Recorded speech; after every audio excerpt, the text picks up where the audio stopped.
So here we are at the mural, and the first thing that you'll notice is this area here, which represents the remnant, the freshwater stream. And we call this mural Freshwater Dreaming because it's a good it's a good Aboriginal word, dreaming, for story passed on through the generations. And we are honouring the Bunurong people of the Kulin Nation, and that Kulin Nation is represented by 5 different tribes, and Bunurong again more different tribes. So we've tried to keep it really authentic. We have chosen Yorta Yorta is the overall type of tribal people that are here. So you've got Yorta Yorta, Kulin Nation, Bunurong. There's so many countries within a small area. So here we stand, and we'll start with this part here. This is a traditional Yorta Yorta. Do they want to come through? They can go back. This is a traditional Yorta Yorta emu. In that design where he looks like he's going to jump, he's actually dancing. This is wild clematis, which is very important in this area. These kind of lines here are traditional Yorta Yorta lines. Yorta Yorta people don't do the dots. You won't see any dots on this mural. Here, importantly, we have Bunjil the eagle, and Bunjil watches over all the people, and the crow is the one that looks over the land and the water. So Bunjil being the protector, and I suppose what we would say, God, the person who we pray to, who we look to, that's Bunjil the eagle. We asked our artists who came from the Aboriginal Men's Recovery Centre and the Aboriginal Women's Recovery Centre. We sat down and we had a big meeting, and we worked out who would like to draw what animals, what we should put in, what we won't put in, and this is the culmination of that. And then I allowed the artists to do exactly what they want. So Ebony chose to do the possum here, and somebody else did the spiny anteater. The dragonfly is a really important symbol because the dragonfly is said to be able to fly in your face and look in your eyes and deep in your soul. So that's really important. And the handprints that you see are just a reflection of the hands that were painted in caves and on walls a long time ago, and it also gives the artist an opportunity to connect. So we've got the freshwater crayfish there, and we've got fish.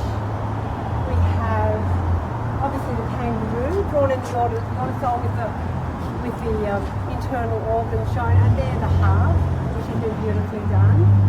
Again, the native clematis. Somebody hit these here, that's the donkey jaw orchid.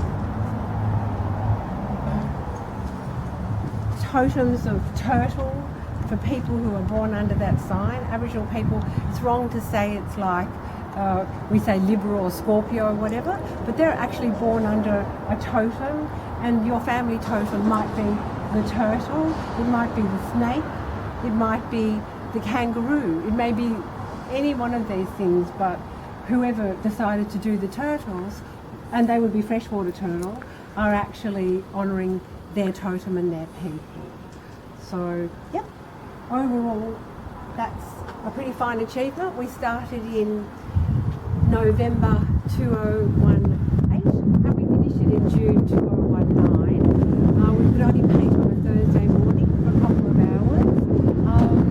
We decided to really show the Aboriginal colours of the vision of yellow to the sun, red to the lovely red soil, and the black, which identifies the people.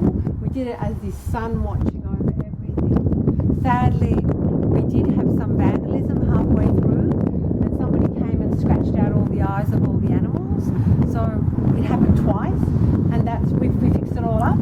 And so is the resilience of the artists, that they wouldn't walk away from their work, and that's why we had to put the cameras and the signs up. So we're all incredibly proud of the effort, and Aboriginal people who've been in recovery can bring their families here and say to their children, I did this, Dad's a bit of an artist. So it was very healing for all of us, and we were really well supported by the church in every way. Thank you for that. Wow. was I had a meeting with the men and the women. We had one big long table. There was about 20 of us.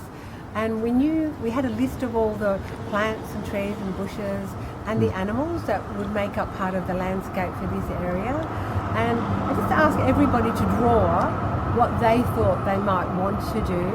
And so at the end of everybody creating a few different pages of drawings, we actually we held them up and we made a decision as to what we wanted to do, and we got all that together. And then Arnie B, who's the elder for the Women's Recovery Centre, she asked me to get a 6-metre roll of white paper, and she took that home and she worked out the whole plan and drawing of this as a concept based on what everybody wanted. So that was another process.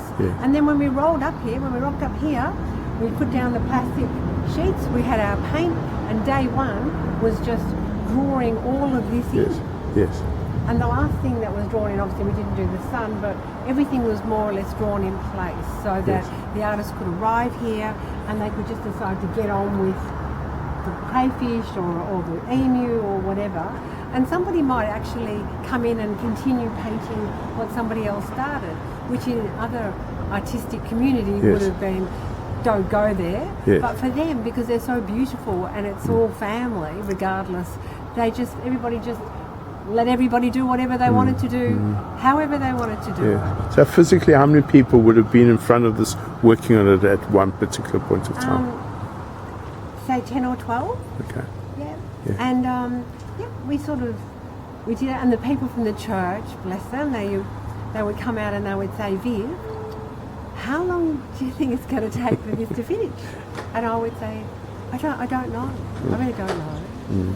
And they'd say to me, Viv, what's going above that black line? And I'd say, I really don't know. Because this is a journey and this is them interpreting how they feel.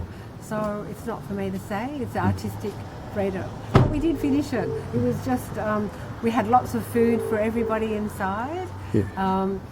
I was baking muffins, a lot of muffins, but we kept everybody well fed and happy. And was there a ceremony at the end when it was completed? Yes, we did. We had all the City of Port Phillip, the big deal, come down with 4 different members of Parliament as well. We had the artists, and it was just delicious. And we had a really good spread afterwards, and it was great. And one of the men, Roland, had written a song which he sang to everybody, which was very relevant to the mural, and then we all sang it together and sang the chorus. And in fact, I'm making a film. I have an Aboriginal filmmaker who's actually putting it all together for a short film which we hope to have in the St Kilda Film Festival next year.